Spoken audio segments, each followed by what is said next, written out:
అండి, welcome to mesmerising food. మనకి మొక్కజొన్నలు అందుబాటులో ఉన్నప్పుడల్లా ఈ విధంగా కుక్కర్లో కార్న్ పలావ్ చేసుకోండి. హెల్దీగా ఇంట్లోనే చేసుకోవచ్చండి. తక్కువ టైంలో అయిపోతుంది. పెద్దల నుండి పిల్లల వరకు చక్కగా తింటారండి. సూపర్గా ఉంటుంది టేస్ట్ అయితే. ప్రాసెస్ చూద్దాం, వచ్చేసేయండి. నేనైతే మొక్కజొన్న కండులు 2 తీసుకున్నానండి. ఈ విధంగా వలిచిపెట్టుకున్నాను. గీ అనేది 3 స్పూన్లు పడుతుంది. బిర్యానీ దినుసులు తీసుకొని పక్కన పెట్టుకోండి. అలాగే 3 ఆనియన్స్ని ఇలా రౌండ్గా కట్ చేసుకోండి. క్యారెట్ 1, టొమాటో, పచ్చిమిర్చి, కరివేపాకు కూడా తీసుకోండి. జీడిపప్పును 1 టేబుల్ స్పూన్ నెయ్యి వేసుకొని ఈ విధంగా ఫ్రై చేసుకొని పక్కన పెట్టుకోండి. ఇప్పుడు కడాయి తీసుకోండి. 3 టేబుల్ స్పూన్స్ వరకు నెయ్యి యాడ్ చేసుకోండి. నెయ్యి కొద్దిగా కరగాలండి. ఇది కరిగిన తరువాత మీరు 2 టేబుల్ స్పూన్స్ వరకు ఆయిల్ కూడా యాడ్ చేసుకోండి. నెయ్యి ఒకటే అయితే ఎగుటుగా ఉంటుందండి, అందుకే ఆయిల్ కూడా యాడ్ చేసుకోండి. ఆయిల్ హీట్ అయిన తరువాత ఈ బిర్యానీ దినుసులను వేసుకోండి. వేసుకొని చక్కగా ఈ విధంగా గరిటెతో కలుపుకుంటూ మీడియం ఫ్లేమ్లో పెట్టుకోండి. తర్వాత ఆనియన్స్ను కూడా యాడ్ చేసుకోండి. ఉన్న వెజిటేబుల్స్ మొత్తాన్ని యాడ్ చేసుకొని చక్కగా ఫ్రై చేసుకోవాలండి. 3 మినిట్స్ అయినా మీడియం హీట్లో పెట్టుకొని ఫ్రై చేసుకోండి. ఈ ఆనియన్స్ అనేవి, క్యారెట్స్ అనేవి కొద్దిగా మెత్తబడాలండి. అప్పటి వరకు గరిటెతో ఈ విధంగా కలుపుకుంటూ మీడియం ఫ్లేమ్లో పెట్టుకొని ఫ్రై చేసుకోండి. లేదు అంటే మీరు మూత పెట్టుకొనైనా మగ్గించుకోవచ్చండి. ఈ వెజిటేబుల్స్ చక్కగా విడుగుతాయి.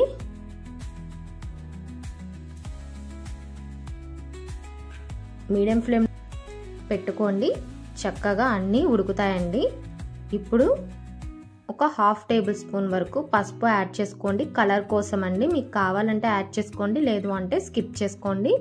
ఇప్పుడు ఈ పసుపు మొత్తం వెజిటేబుల్స్కి పట్టేలాగా గరిటెతో కలుపుకుంటూ చక్కగా ఫ్రై చేసుకోండి.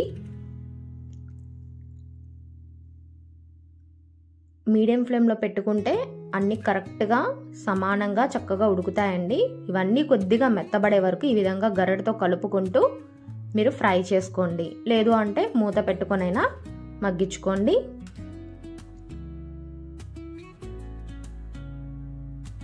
మీ రుచికి సరిపడా సాల్ట్ యాడ్ చేసుకోండి. 1 టేబుల్ స్పూన్ నేను వేసుకున్నానండి.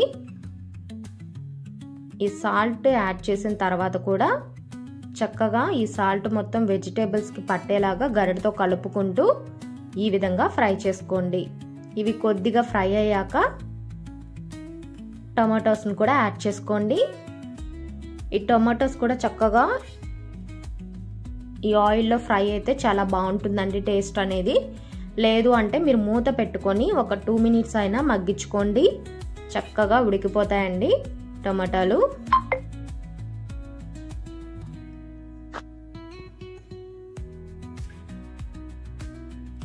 చూడండి, మెత్తగా అయిపోయాయి టమాటోస్ కూడా.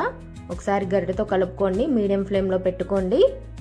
ఇవి లైట్ గోల్డెన్ బ్రౌన్ కలర్ వచ్చే వరకు కూడా మీరు ఈ విధంగా కుక్ చేసుకోవాలండి. ఇప్పుడు కచ్చా పచ్చగా దంచిన అల్లం వెల్లుల్లి పేస్ట్ 1 టేబుల్ స్పూన్ వరకు ఉంటుందండి. ఇది యాడ్ చేసుకుంటున్నాను. మీరు కావాలంటే పేస్ట్ మామూలుగా అయినా యాడ్ చేసుకోండి. ఈ పచ్చి వాసన పోయే వరకు గరిటెతో కలుపుకుంటూ మీడియం ఫ్లేమ్లో పెట్టుకొని ఫ్రై చేసుకోవాలండి.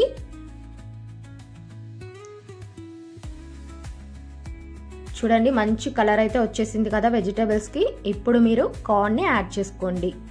ఈ కార్న్ కూడా ఈ ఆయిల్ అండ్ నెయ్యిలో ఒక 2-3 మినిట్స్ అయినా చక్కగా ఫ్రై చేసుకోవాలండి. సూపర్గా ఉంటుంది టేస్ట్ అయితే. ఈ విధంగా గరిటెతో కలుపుకుంటూ మీడియం ఫ్లేమ్లో పెట్టుకొని ఫ్రై చేసుకోండి. వాటర్ ఏమీ యాడ్ చేసుకోవాల్సిన అవసరం లేదండి. మూత పెట్టుకొని ఒక 2 మినిట్స్ అయినా వాటిని మగ్గనివ్వండి. తర్వాత చూడండి, చక్కగా వాటర్ ఏమీ అవసరం లేకుండానే ఈ వెజిటేబుల్స్లో ఉన్న చెమ్మ సరిపోయిందండి. ఇప్పుడు మీ రుచికి తగ్గట్టుగా కారం యాడ్ చేసుకోండి.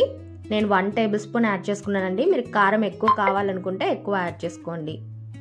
ఇప్పుడు చక్కగా ఈ కారం మొత్తం కలిసేలాగా గరిటెతో కలుపుకుంటూ ఉడికించుకోండి. ఒక 3 మినిట్స్ అయినా చక్కగా కుక్ చేసుకోవాలండి.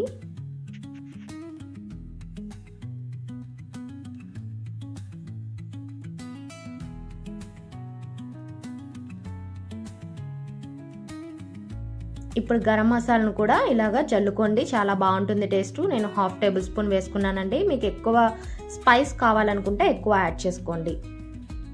ఇప్పుడు బియ్యం అయితే రైస్ అండి 3 గ్లాసెస్ తీసుకున్నాను. 3 గ్లాసెస్కి 4 గ్లాస్ వాటర్ అయితే యాడ్ చేశానండి. అంటే 1 గ్లాస్కి 1.5 గ్లాస్ వాటర్ యాడ్ చేసుకోవాలి. ఇప్పుడు ఈ మిక్సర్ మొత్తాన్ని ఈ రైస్లో వేసుకోండి. వేసుకొని చక్కగా ఒకసారి గరిటెతో కలుపుకోండి. కలుపుకున్న తర్వాత సాల్ట్ మీకు ఏమైనా సరిపోకపోతే అడ్జస్ట్ చేసుకోండి. అడ్జస్ట్ చేసుకొని ఒకసారి మళ్ళీ కలుపుకోండి గరిటెతో. మనం ముందే బియ్యాన్ని నానబెట్టుకోవాల్సిన అవసరం లేదండి, రెడీమేడ్గా చేసేసుకోవచ్చు. ఈ విధంగా ఒకసారి కలుపుకున్న తర్వాత మూత పెట్టుకోండి. టేస్ట్ చూసుకోండి. మూత పెట్టుకొని కుక్కర్లో పెట్టేసుకోండి. 4 to 5 విజిల్స్ వచ్చే వరకు మనం మామూలు రైస్ ఎలా వండుతామో అలాగా వండుకోవాలండి. 4 to 5 విజిల్స్ వచ్చిన తర్వాత చూడండి, ఆవిరంతా పోయిన తర్వాత ఓపెన్ చేసి చూస్తే చూడండి ఎంత చక్కగా రెడీ అయిపోయిందో. పలావ్ అయితే అసలు చూస్తుంటేనే నోరు ఊరిపోతుంది, అంత టేస్టీగా అంత బాగా వచ్చిందండి. మీరు కూడా స్పెషల్గా చేసి పెట్టచ్చండి. మీ ఇంటికి ఎవరైనా చుట్టాలు వచ్చినప్పుడు చాలా టేస్టీగా ఉంటుంది, త్వరగా చేసుకోవచ్చు. ప్రాసెస్ కూడా చాలా ఈజీగా ఉంటుందండి. మీరు ఆనియన్స్, నిమ్మకాయ, అలాగే కొద్దిగా మనం ముందుగా వేయించుకొని పెట్టుకున్న జీడిపప్పుతో గార్నిష్ చేసుకొని 1 స్పూన్ తిన్నారంటే అబ్బా అసలు టేస్ట్ అయితే అసలు మర్చిపోలేరండి. మీ గెస్ట్లు వచ్చినప్పుడు అయితే ఇలా చేసి పెట్టండి, మళ్ళీ మళ్ళీ కావాలని అడుగుతారు. చిన్నపిల్లలు కూడా చాలా ఇష్టంగా తింటారండి. తప్పకుండా ఈ స్టైల్లో కుక్కర్లో కార్న్ పలావ్ని ఒకసారి ట్రై చేయండి. మీకు ఎలా వచ్చిందో నాకు కామెంట్ రూపంలో చెప్పండి. అలాగే నా వీడియోస్ కనుక మీకు నచ్చినట్లయితే తప్పకుండా సబ్స్క్రైబ్ చేసుకోండి, లైక్ చేయండి, షేర్ చేయండి. నన్ను ఈ విధంగా కొంచెం సపోర్ట్ చేయండి. మరిన్ని మెస్మరైజింగ్ వీడియోస్తో మీ ముందుకు వచ్చేస్తానండి. Thank you for watching.